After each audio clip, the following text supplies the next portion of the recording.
I wanted to ask you, why did you choose bodybuilding as your profession? Because I know you played football before, right? And then you got into bodybuilding. So why bodybuilding? Because I fell in love with that. Because I fell in love with the gym, and that's why I'm so passionate when I walk into the gym, and that's why you're so intense. Like there's people, there's a couple of comments I saw a couple of my buddies from college post on that video. Galera, eu vou fazer uma pausa aqui porque esse vídeo que ele tá falando aí, e ainda vai citar mais algumas vezes, se trata de um episódio em que ele se estressou com alguns caras que estavam brincando na academia bem próximo de onde ele estava treinando. Foi um vídeo que viralizou alguns meses atrás, eu vou colocar agora para vocês verem e tirarem suas próprias conclusões e entender 100% essa entrevista do Cisternino.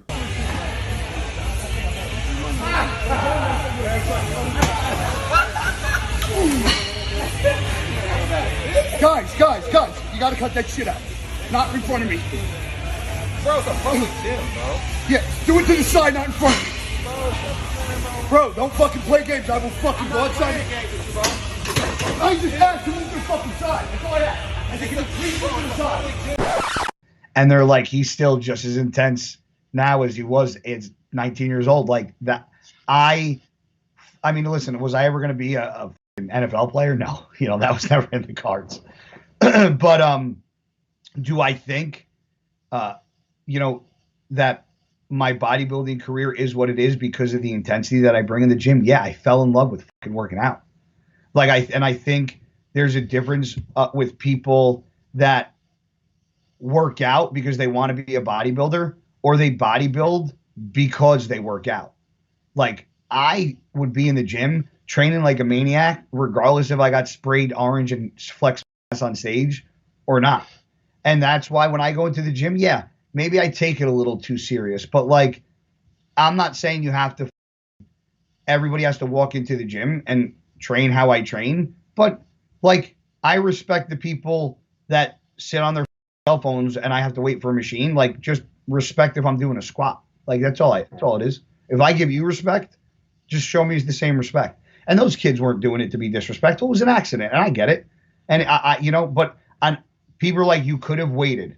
And yes, I could have waited to get off the machine. But somebody said, why didn't you wait? He goes, if I were you, I would have waited and just told them afterwards. And I go, but you still would have told them, right? And he was like, yes. And I go, so one thing my father taught me at a very young age is not everybody was brought up the same way. So you can't expect everybody to react in a situation the way you would, because you were brought up the way me and your mother brought you up. So I can't expect you to act the same way in a situation that I would, because I don't know how you were raised. You might have been raised completely different than me.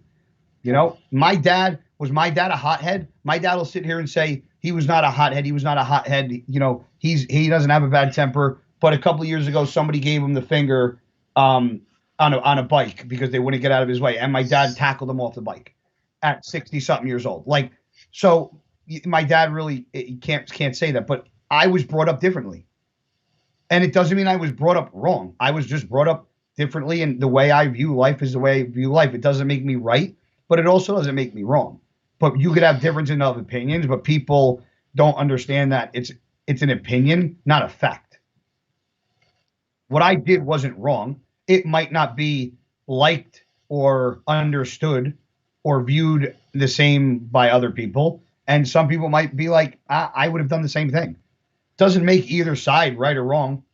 The video wasn't about me being tough and telling the guys to move. The video was about have just a little gym etiquette and respect for people in the gym. And if you're going to joke around and do something, like do it out of people's way who are training. Absolutely. I want to ask you about your training style. So obviously it's extremely intense. It's extremely heavy, right? You go all in.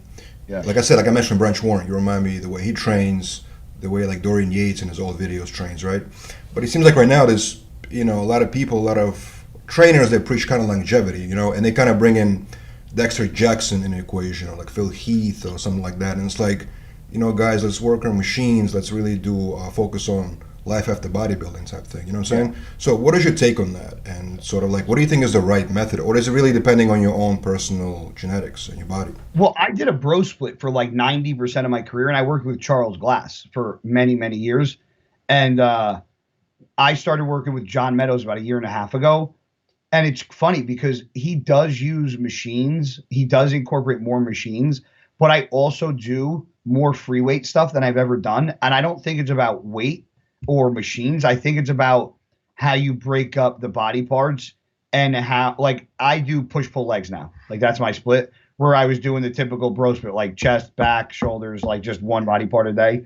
And the way John has me do it is we do like a couple feeder sets, which are like moderate weight sets. So instead of normally, let's say I would start incline dumbbells. I do 2-3 warm up sets, and then I would do 100s for 15, 110s for 12, 130s for 10, 150s for 10. What John does is take all that middle 100, 110, 130, and he takes it out of the equation. So I'll just do like 2 light warm up sets, and then like maybe 100 for 6, and then like 120s for 2. And then I'll just do 2 big working sets with heavy weight. So my joints are actually being saved. And I'm not putting my, the stress on my joints through those other reps and sets that don't need to. I could focus the top set and be done. So it seems like I'm doing less volume, but I still incorporate a lot of machines now that I haven't in the past.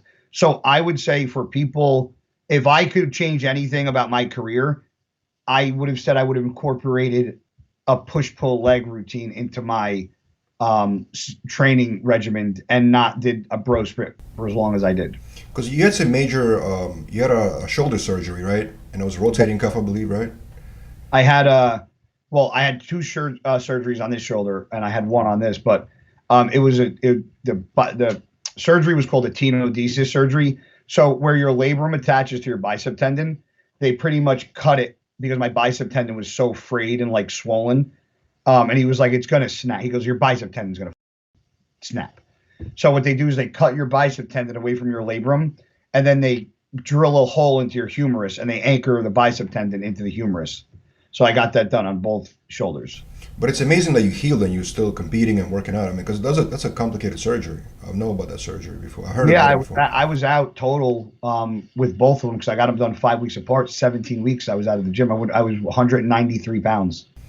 Well, and those injuries, they were caused by like a tear, or was it over time? They kind of over time, but I really think it had to do with 15 years of football and constantly getting hit. I just think it was the constant getting hit on the field.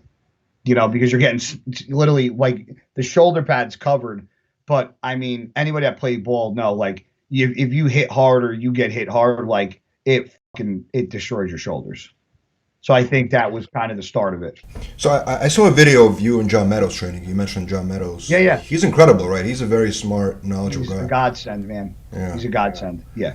And in that video, it was very interesting because obviously you're an experienced bodybuilder. You know what you're doing. And he was still showing you some things that you were kind of like adapting to your technique. That was interesting. I learn more from John every day and I learn something new all the time with him. And I love it. And that's what makes bodybuilding, again, exciting for me because I'm learning new shit now when I go into the gym. And it makes it fun for me, because it's easy for me to just grab weight and press. But when he has me do certain things his way and like pre-exhaust the muscle, and then I try to do the weight that I normally do, it's fun because it's a test to me. Now it's like I'm testing myself. Like, okay, how really strong are you? Interesting. So it seems like you do embrace the longevity, right? Because I know a lot of people criticize Ronnie Coleman. They say he just, destroyed his body because he was training like, too intense in his career, right? So it seems like now you kind of embrace the both, right? You seem like longevity, and it's interesting. Yeah, I mean, I don't have that many years left, man. I mean, I'm not blind. I know I probably got another year or 2 left, and it's done. I'm going to be almost 40. I had surgeries. My body doesn't usually really look the way it did back in 2015 and 16. So this isn't a sport where like you can kind of beat Father Time. Like once Father Time catches up to you, like it's a wrap. Like there's nothing you can really do in the sport of bodybuilding. So it's like at some point you got to be honest with yourself. And I think I got a little more in the basement, but that's about it.